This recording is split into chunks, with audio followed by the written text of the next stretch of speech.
Hi friends, അപ്പം നമുക്കിന്ന് നല്ലൊരു ടേസ്റ്റി ആയിട്ടുള്ള ഒരു അടിപൊളി തട്ടുകട സ്റ്റൈൽ ചിക്കൻ ഫ്രൈ എങ്ങനെയാണ് ഉണ്ടാക്കണമെന്ന് നോക്കിയാലോ. അപ്പോൾ ഇത് ശരിക്കും തട്ടുകടയിൽ നിന്ന് കിട്ടുന്ന പോലത്തെ ഒരു ചിക്കൻ ഫ്രൈ ആണ്. അപ്പോൾ ഇതെങ്ങനെയാണ് ഉണ്ടാക്കണമെന്ന് നോക്കാം കേട്ടോ. അപ്പോൾ ഇതിനായിട്ട് ഞാനിവിടെ എടുത്തിട്ടുള്ളത് ഏകദേശം 1/2 കിലോ ബോൺലെസ് ചിക്കനാണ് കേട്ടോ. അപ്പോൾ ഇത് നന്നായിട്ട് ക്യൂബായിട്ട് ചെറുതാക്കി കട്ട് ചെയ്യാൻ ശ്രദ്ധിക്കുക. ബോണുള്ള ടൈപ്പ് ചിക്കനും വെച്ച് ചെയ്യാം കേട്ടോ. പിന്നെ ഞാനിവിടെ ഇതിലേക്ക് എടുത്തത് ഏകദേശം ഒരു മുട്ടയാണ് കേട്ടോ. പിന്നെ 1 ടേബിൾ സ്പൂൺ പത്തിരിപ്പൊടിയാണ് ഞാനിപ്പോൾ ഇവിടെ എടുത്തിട്ടുള്ളത്. ഇത് അരിപ്പൊടി വെച്ചും ചെയ്യാം കേട്ടോ. പിന്നെ ഒരു 5-8 അല്ലി വെളുത്തുള്ളിയാണ് എടുത്തിട്ടുള്ളത്. അപ്പോൾ ഇതേപോലെ ചെറുതാക്കി അരിഞ്ഞിടുക. പിന്നെ ഒരു ചെറിയ കഷ്ണം ഇഞ്ചി, അതേപോലെ തന്നെ 1 ടേബിൾ സ്പൂൺ പെരിഞ്ചീരകം, പിന്നെ ഒരു വലിയ സവാള ഞാനിവിടെ സ്ലൈസ് ചെയ്ത് എടുത്തിട്ടുണ്ട്. പിന്നെ ക്യാരറ്റ് ഇതേപോലെ സ്ലൈസ് ചെയ്തെടുക്കുക. പിന്നെ ഒരു പിടി ഇതേപോലെ തേങ്ങാക്കൊത്തും എടുക്കണം കേട്ടോ.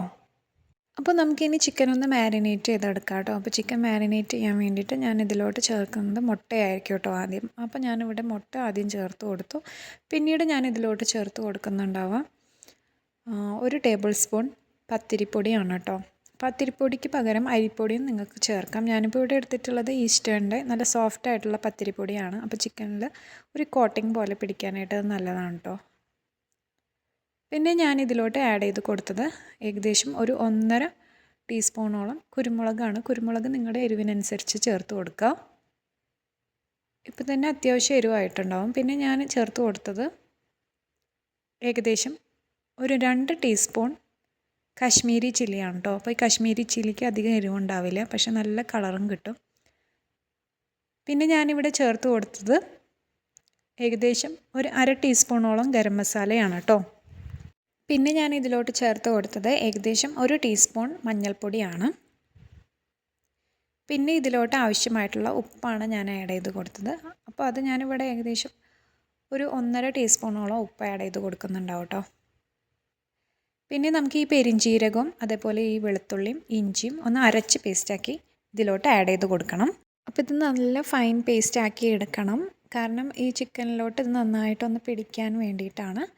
പിന്നെ അതേപോലെ തന്നെ ചതച്ചിടണ്ട, കാരണം ചതച്ചിട്ടാൽ ഈ വെളുത്തുള്ളി ഇഞ്ചിയൊക്കെ വേറെ വേറെ നമ്മൾ ഫ്രൈ ചെയ്യുമ്പോൾ കിടക്കും. അപ്പോൾ അത് ഒഴിവാക്കണമെങ്കിൽ ഈ ഒരു പേസ്റ്റ് പോലെ ആക്കിയെടുക്കണം കേട്ടോ. അപ്പോൾ ഇഞ്ചി വെളുത്തുള്ളി അതേപോലെ തന്നെ പെരിഞ്ചീരകം നല്ല ഫൈൻ പേസ്റ്റ് ആക്കിയിട്ടാണ് ഞാനിപ്പോൾ ഇവിടെ ആഡ് ചെയ്ത് കൊടുക്കുന്നത്. അപ്പോൾ നമ്മളത് അരയ്ക്കുമ്പോൾ ഇത്തിരി വെള്ളം ചേർത്ത് കൊടുത്താൽ മതി, നല്ല ഫൈൻ പേസ്റ്റായിട്ട് വരും കേട്ടോ. പിന്നീട് ഇവയെല്ലാം ചേർത്ത് നന്നായിട്ടൊന്ന് മിക്സാക്കി കൊടുക്കണം. ഇപ്പം ഞാനിവയെല്ലാം ചേർത്ത് നന്നായിട്ടൊന്ന് മിക്സാക്കി കൊടുത്തിട്ടുണ്ട്. എന്നിട്ട് ഇത് മാരിനേറ്റ് ചെയ്തിട്ട് ഒരു 1/2 മണിക്കൂർ റെസ്റ്റ് ചെയ്യാൻ വെക്കണം.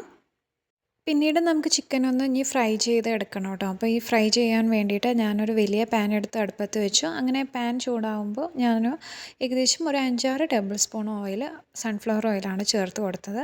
അങ്ങനെ ഈ ഓയിലൊന്ന് ചൂടായിട്ട് വരുമ്പോൾ നമുക്ക് ഈ ചിക്കൻ ഓരോന്നോരോന്നായിട്ട് ആഡ് ചെയ്ത് കൊടുക്കാം കേട്ടോ.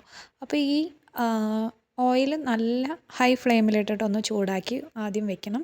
പിന്നെ നമ്മൾ ചിക്കൻ ആഡ് ചെയ്ത് കൊടുക്കുമ്പോൾ ഈ ഒരു ഫ്ലെയിം ഒരു ലോ ടു മീഡിയം ഫ്ലെയിമിലിട്ടിട്ട് വേണം കേട്ടോ നമ്മൾ ഈ ഒരു ചിക്കൻ ആഡ് ചെയ്ത് കൊടുക്കാനായിട്ട്. അല്ലെങ്കിൽ നമ്മളിതിൽ ചേർത്തിരിക്കുന്നത് പത്തിരിപ്പൊടിയൊക്കെ ഉണ്ടല്ലോ, പെട്ടെന്ന് തന്നെ കരിഞ്ഞു പോകും.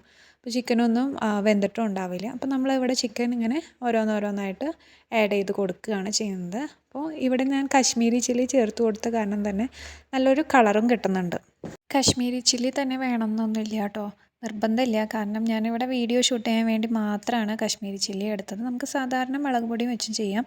അപ്പോൾ ചിക്കൻ ഏകദേശം ഒരു ഭാഗം നന്നായിട്ടൊന്ന് ഫ്രൈ ചെയ്ത് വന്നപ്പോൾ ഞാനിതൊന്ന് മറിച്ചിട്ട് കൊടുത്തിട്ട് നന്നായിട്ട് ഇതേപോലെ ഒന്ന് ഫ്രൈ ചെയ്തെടുക്കുക കേട്ടോ. അപ്പോൾ ചിക്കൻ നന്നായിട്ട് ലോ ടു മീഡിയം ഫ്ലെയിമിൽ ഇട്ടിട്ട് വേണം കേട്ടോ ഫ്രൈ ചെയ്തെടുക്കുവാൻ വേണ്ടിയിട്ട്. കാരണം നമുക്ക് ഈ ഓയിൽ അടുത്ത സ്റ്റെപ്പിലോട്ട് ആവശ്യമുള്ളതാണ്. അപ്പോൾ ഓയിൽ ഒരിക്കലും കരിഞ്ഞു പോകാതെ ശ്രദ്ധിക്കുക.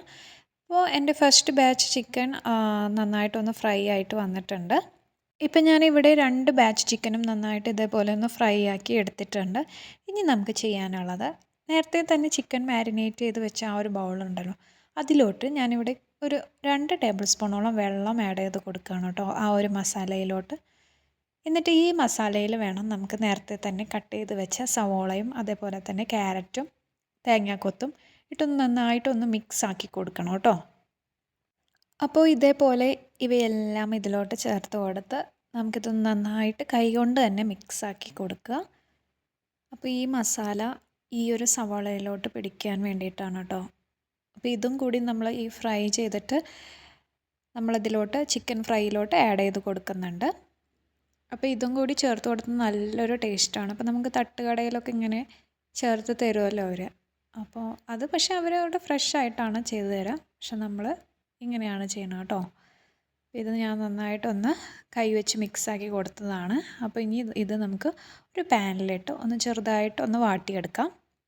അപ്പോൾ അതിനായിട്ട് ഞാൻ വലിയൊരു പാൻ എടുത്ത് അടുപ്പത്ത് വെച്ചു. അപ്പോൾ ഈ പാനൊന്ന് ചൂടായി വരുമ്പോൾ നമ്മൾ നേരത്തെ തന്നെ ചിക്കൻ ഫ്രൈ ചെയ്യാനെടുത്ത അതേ ഓയിൽ തന്നെയാണ് കേട്ടോ ഞാനിവിടെ ആഡ് ചെയ്ത് കൊടുക്കുന്നത്. അപ്പോൾ ഈ ഒരു ഓയിൽ ഇതിന് കുറച്ചും കൂടി ടേസ്റ്റ് കൂട്ടും. അപ്പോൾ ഞാൻ ആ സെയിം ഓയിലെടുത്ത് തന്നെ ഇനി ഈ പച്ചക്കറിയൊക്കെ ഇതിലോട്ട് ആഡ് ചെയ്ത് കൊടുക്കാം കേട്ടോ.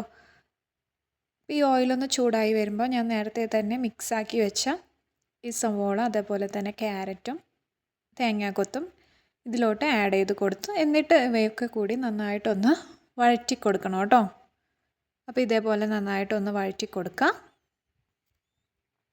പിന്നെ ഞാൻ ഇതിലോട്ട് ചേർത്ത് കൊടുക്കുന്നുണ്ടാവുക കുറച്ച് കുരുമുളകും അതേപോലെ തന്നെ ഉപ്പുമാണ് കേട്ടോ.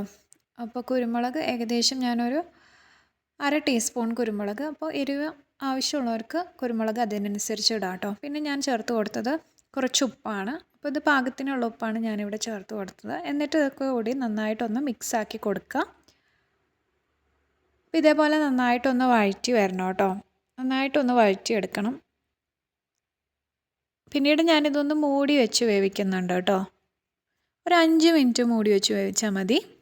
അപ്പോൾ നമ്മൾ മൂടി വെച്ച് വേവിക്കുമ്പോൾ ഇതേപോലെ ഇടയ്ക്ക് ഒന്ന് തുറന്ന് നോക്കിയിട്ട് ഇളക്കി ഒന്ന് വേവിച്ചെടുക്കാൻ ശ്രദ്ധിക്കണം കേട്ടോ. അല്ലെങ്കിൽ ഇത് അടി പിടിക്കും. അങ്ങനെ ഈ ഒരു സവോളയും അതേപോലെ ക്യാരറ്റും അതേപോലെ തേങ്ങാക്കൊത്തും നന്നായിട്ടൊന്ന് വഴന്ന് വന്നിട്ടുണ്ട്. ഇനി ഇതിലോട്ട് നമ്മൾ നേരത്തെ തന്നെ ഫ്രൈ ചെയ്ത് വെച്ച ചിക്കൻ ആഡ് ചെയ്ത് കൊടുക്കുകയാണ് ചെയ്യുന്നത്. എന്നിട്ട് ഇവയെല്ലാം ചേർത്ത് നന്നായിട്ടൊന്ന് മിക്സാക്കി കൊടുക്കുക. അപ്പോൾ ഇതുവരെ നമ്മൾ ലോ ടു മീഡിയം ഫ്ലെയിമിലിട്ടിട്ടാണ് വഴറ്റിയത്.